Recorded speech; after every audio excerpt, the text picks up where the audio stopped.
बिस्मिल्लाहिर्रहमानिर्रहीम अस्सलामुअलैकुम रहमतुल्लाह। पाकिस्तान में इस वक्त एक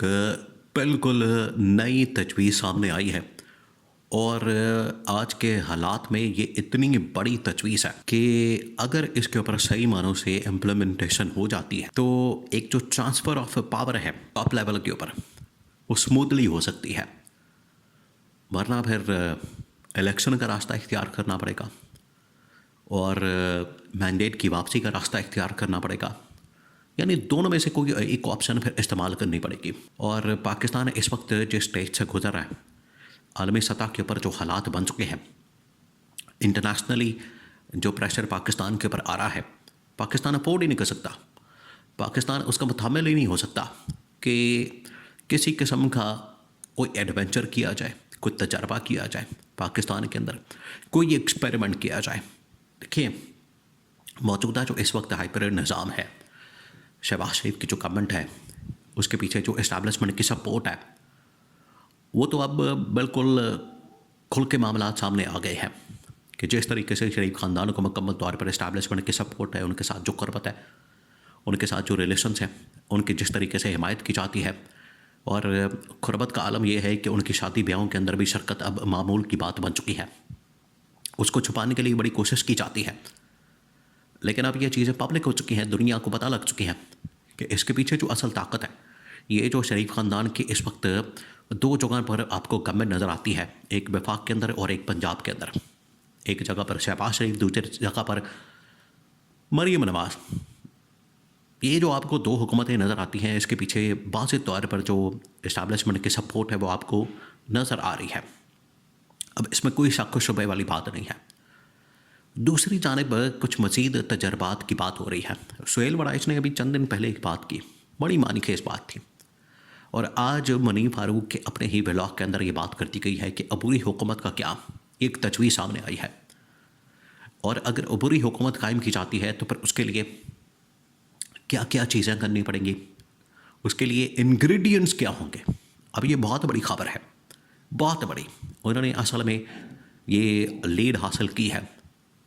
अंसार अब्बासी के एक आर्टिकल से, खबर से। एक कौमी हुकूमत के मतलब जो बात हो रही है वो क्यों हो रही है, उसके पीछे वजह क्या, उसके पीछे बैकग्राउंड क्या। ये जो सीन बनने जा रहा है अगले 1 से 2 महीनों के बाद, ये अब रमज़ान की देर है, रमज़ान गुजरना है, ईद गुजरनी है, तो फिर उसके बाद पाकिस्तान के अंदर जो एक नई लहर आनी है, बल्कि उससे पहले 8 फरवरी को जो पाकिस्तान के अंदर एक इनकलाब बर्पा होना था और उसकी शुरुआत कर दी गई है। ये शुरुआत है, ये ट्रेलर चला दिया गया। आगे जो होना है वो एक तजर्बा तो लाजमी होगा। अभी चंद दिन पहले सुहेल वड़ाइच ने अपने कॉलम के अंदर ये बात की थी कि पाकिस्तान को मज़ीद अब तजर्बात के अंदर नहीं जाना चाहिए, पाकिस्तान को मज़ीद तजर्बात नहीं करने चाहिए, और यहाँ की जो इस्टेब्लिशमेंट है, यहाँ जो हुकूमत है, यहाँ जो ताकतवर इदारे हैं, उन्हें चाहिए कि अब वो किसी किस्म के तजर्बे को, एक्सपेरिमेंट को अवॉइड करें, उसे गुरेज करें, उस तरफ ना जाएं। क्योंकि अगर हम नए तजर्बे की तरफ जाते हैं, नए एक्सपेरिमेंट की तरफ जाते हैं, तो फिर मुल्क के अंदर एक नया सिस्टम कायम करना पड़ेगा, एक नया निज़ाम कायम करना पड़ेगा।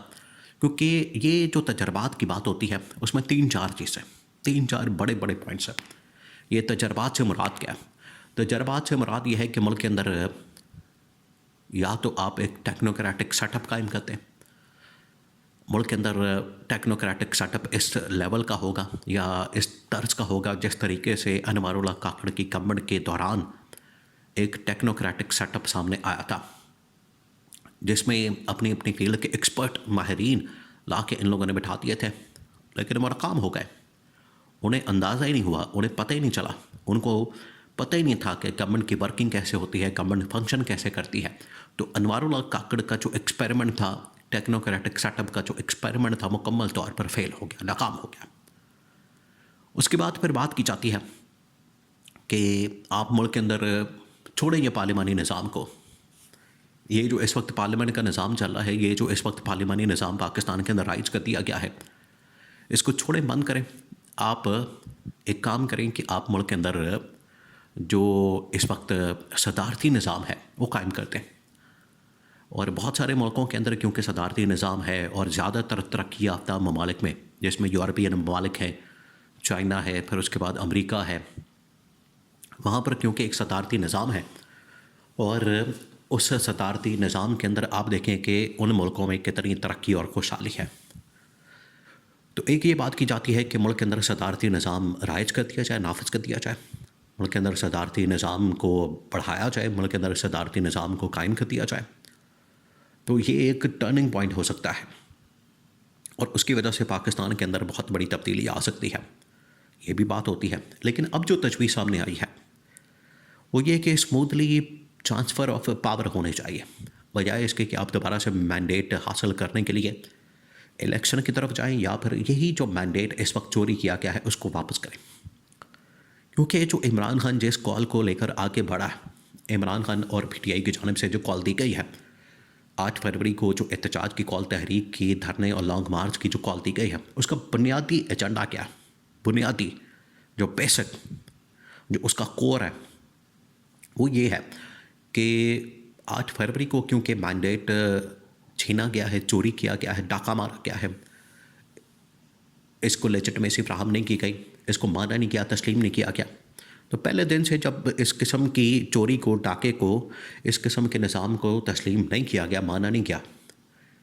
ये ना सिर्फ इस वक्त पाकिस्तान के अंदर ये मसला बन चुका है इस गवर्नमेंट के लिए कि इनको लेजिटिमेसी नहीं मिल रही, आलमी सतह के ऊपर भी ये मामला चला गया है और आलमी सतह के ऊपर भी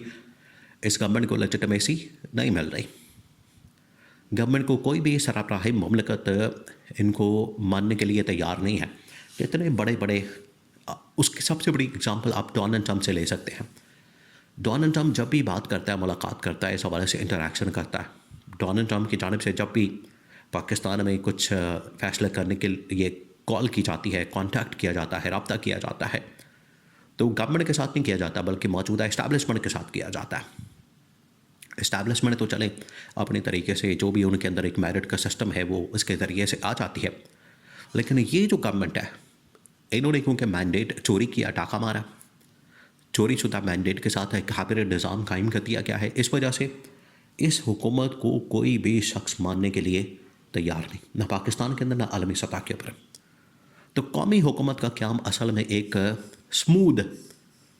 जो ट्रांसफ़र ऑफ पावर है उसका ज़रिया बन सकता है। तो कौमी हुकूमत में अगर PTI को भी शामिल कर लिया जाए, इमरान खान को भी ऑन बोर्ड लिया जाए, तो ये एक तजवीज़ सामने आई है, उसमें शहबाज शरीफ को फारिग किया जाए और अगले 3 साल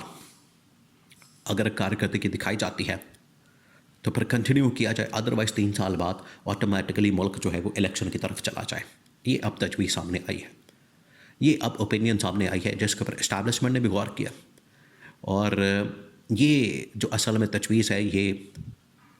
बबाल जान बन गई है नून लीग और पीपल्स पार्टी के लिए, जिनको अपनी हुकूमत की सर्वाइवल की फ़िक्र पड़ गई है।